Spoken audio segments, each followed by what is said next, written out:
Good afternoon to you and welcome to Baina Midday News coming to you live from Atomic Junction, Benap House, Medina. I'm Sherifatu Ayuba. Coming up this afternoon, majority accuses minority of hypocrisy over $350 million tax exemptions request for companies under 1D, 1F.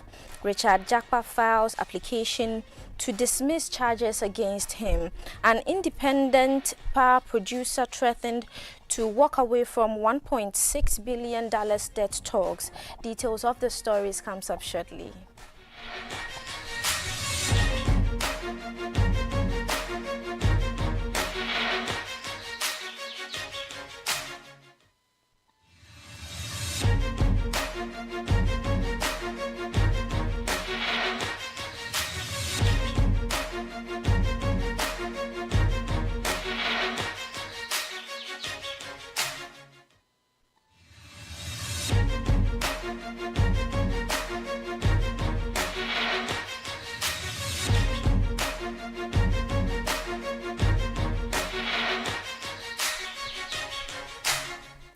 Thank you for staying with us. Don't forget we're streaming live on Facebook and on YouTube at Baina TV. Moving on to our first story. The majority in Parliament has accused its minority counterparts of hypocrisy for constantly kicking against tax exemption requests for some companies under the 1D, 1F program. This accusations follows rejection of $350 million tax waiver request for some 42 companies under the 1D, 1F program.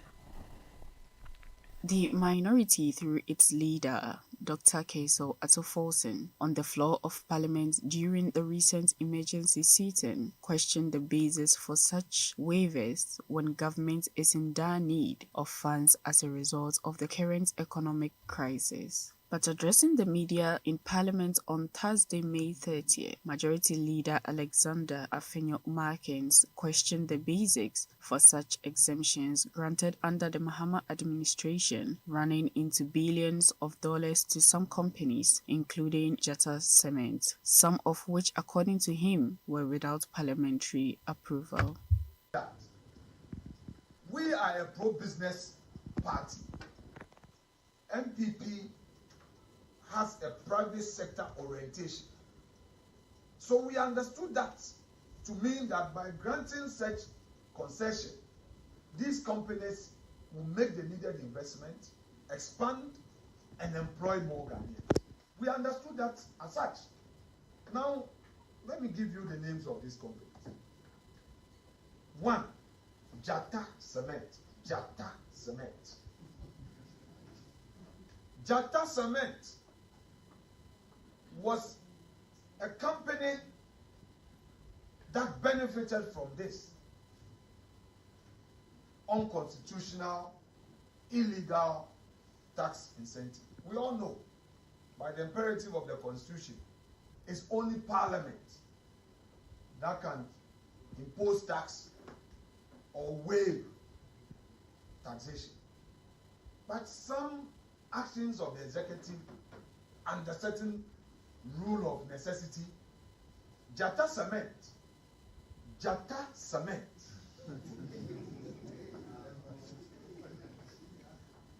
Jata Cement was granted a tax waiver.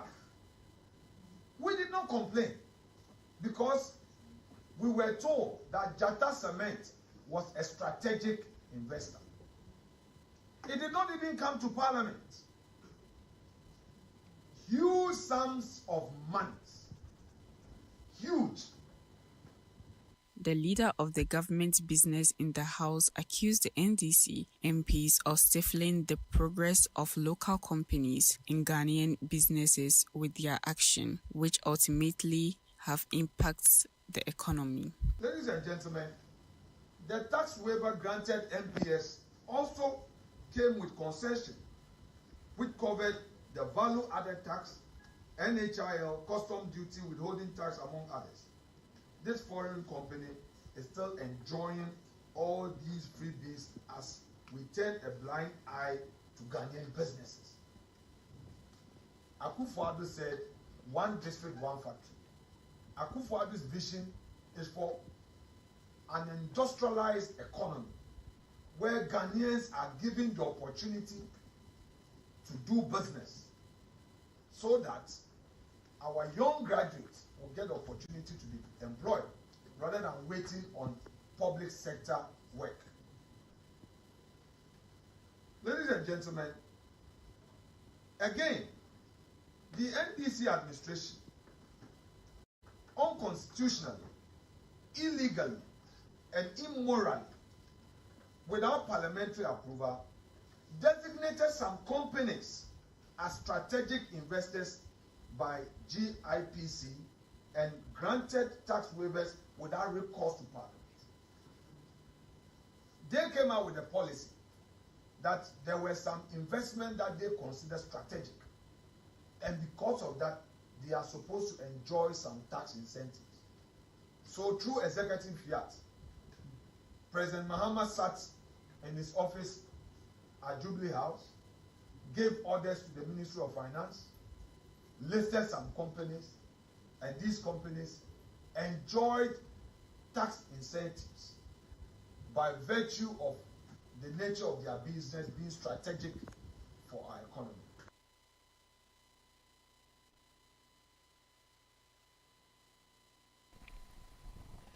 Meanwhile, the majority wants the minority to get its house in order as far as government business is concerned, reacting to issues raised by the majority in their May 30, 2024 press conference. The deputy ranking member on the Finance Committee, Richard Achampong, insists the claims that the NDC side is working to derail activities in Parliament are unfounded. The majority accused the minority caucus of attempting to sabotage Ghana's economic growth through their persistent opposition to some tax waivers currently under consideration by the House. This plot, according to the majority in Parliament, is led by Dr. Atuforsen on behalf of the minority NDC in Parliament. He said, the minority's aim is to obstruct government business and to deny the people of government the needed economic growth, which will result for businesses investing in the country. There are up to $400 million worth of tax waiver requests that have been pending at the Finance Committee for over 3 years, entangled in a political stalemate. But Mr. Richard Achiampo insists the NDC MPs cannot be the cause of the stagnation. The third accused in the ongoing ambulance trial, Richard Jakpa, has filed a court application seeking to have the charges against him dismissed or alternatively have the proceedings against him stayed. The application was submitted on Thursday, May 30, 2024 by his lawyers.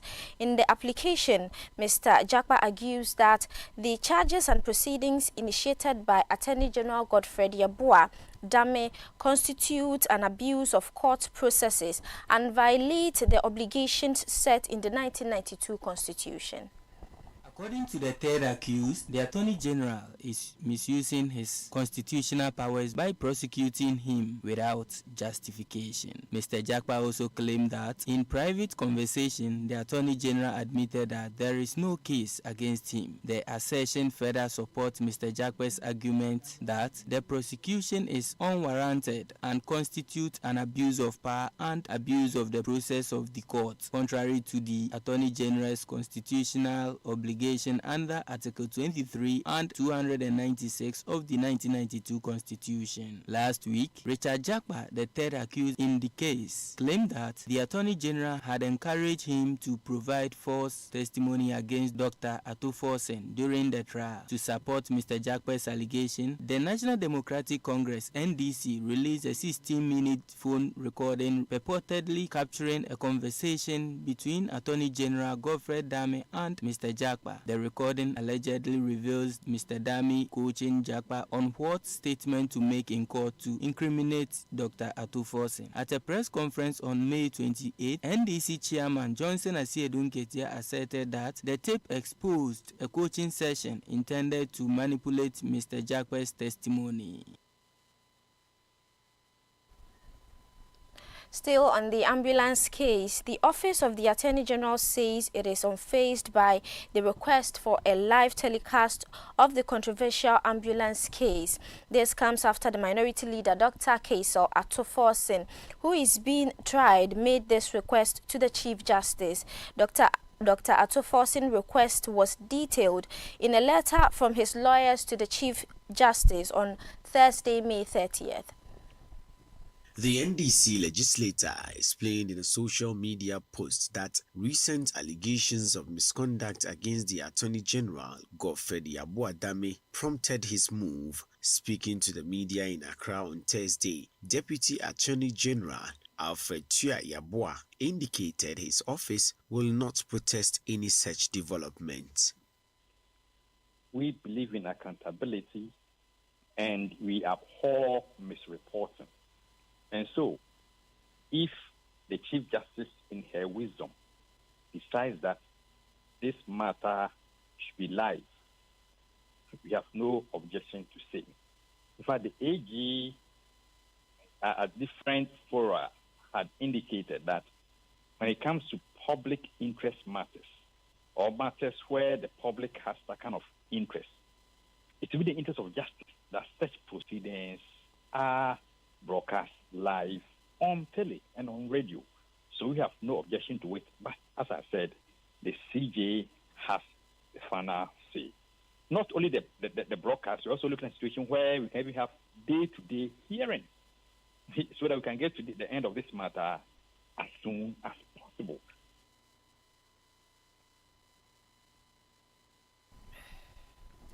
Ghana's private power producers are threatening to walk away from the talks to revamp $1.6 billion in arrears, a potential snag in the West African nation's long-running effort to restructure its debt. Elikplim Akpetogbo, Chief Executive Officer of the Independent Power Generators Ghana, said the government has not kept its side of the bargain on payment, despite some producers agreeing to haircuts and other cutting energy charges. According to Elikplim Apetogbo, independent power producers were expecting government to have paid half of the outstanding debt by now, with a plan prepared for the remainder. He said the IPPs will be compelled to reevaluate their concessions and may be forced to demand the full settlement of arrears. He said government has paid about $400 million as at the end of December. Part of the deal with the IPPs was for the state-owned power distributor Electricity Company of Ghana to remain current on its payment to them from June 2023 onward, but it was only paying 70% of the monthly bills and cuts that to 21% in the last 3 months. The finance minister's spokeswoman didn't immediately respond to the request for comment. Ghana has been negotiating with the IPP since last year to rework the arrears as part of its external debt revamp. The country is restructuring almost all of its $45 billion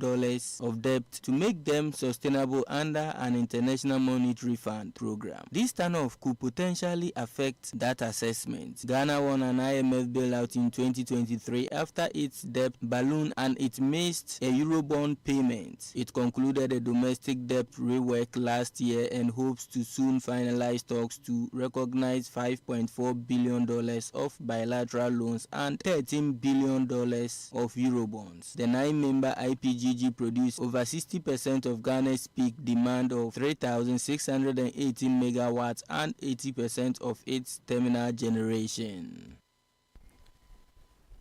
And in some international stories, Nigeria adopted a new national anthem on Wednesday, May 29th, after lawmakers passed a law that replaced the current one with a version dropped nearly a half-century ago. This development has sparked widespread criticism about how the law was hastily passed without much public input.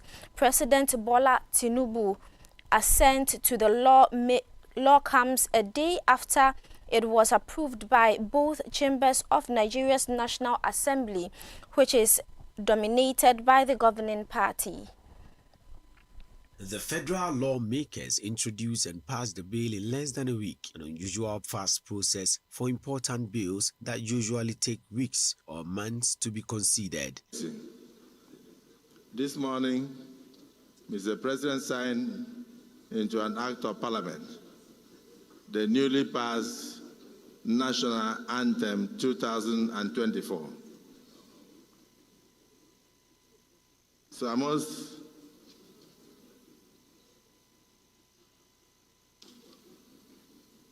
in our usual tradition, the Deputy Senate President and the Deputy Speaker with the leaders will receive the Vice President now, and Mr. President, and usher him into the chambers for what I may call, Mr. Speaker, how do you call it in Nollywood? Waka pass. The Arise, O Compatriot anthem being replaced has been in use since 1978 when it was introduced by the military government. The anthem was composed at a time when the country was reeling from a deadly civil war and calls on Nigerians to serve their fatherland with love and strength and not to let the labor of their heroes pass. The new version that takes immediate effect was first introduced in 1960 when Nigeria gained independence from British before it was dropped by the military, titled Nigeria, We Hail Thee. Nigeria, we hail thee, our own dear native land, though tribe and tongue may differ, in brotherhood we stand.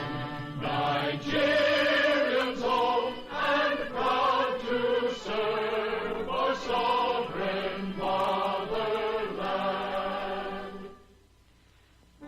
It was written by Lillian Jane Williams, a British expatriate who was living in Nigeria at the time. The new anthem was played publicly for the first time at a legislative session attended by Tinubu, who marked his 1 year in office as president on Wednesday.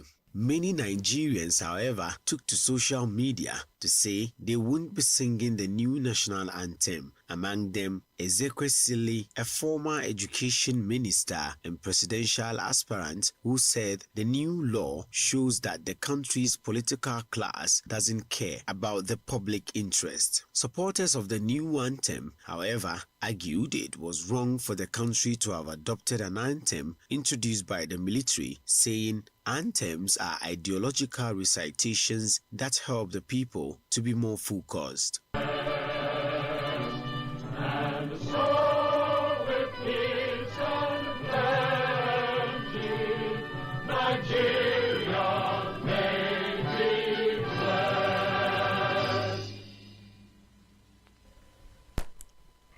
And now in sports, the draw for the FIFA Under-20 Women's World Cup will be held in Bogota, Colombia on Wednesday, June 5th, 2024.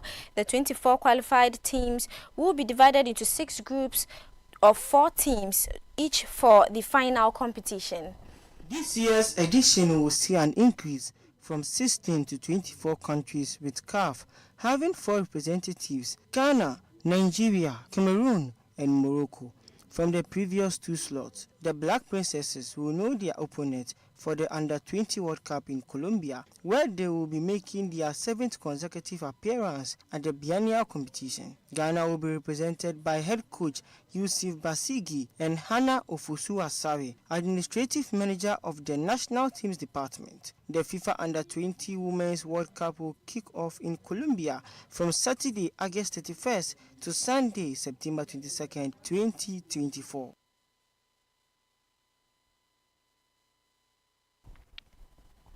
And that is how we bring the bulletin to an end. Log on to our website www.benamultimedia.com for more news. My name is Sharifatu Ayuba. Good afternoon.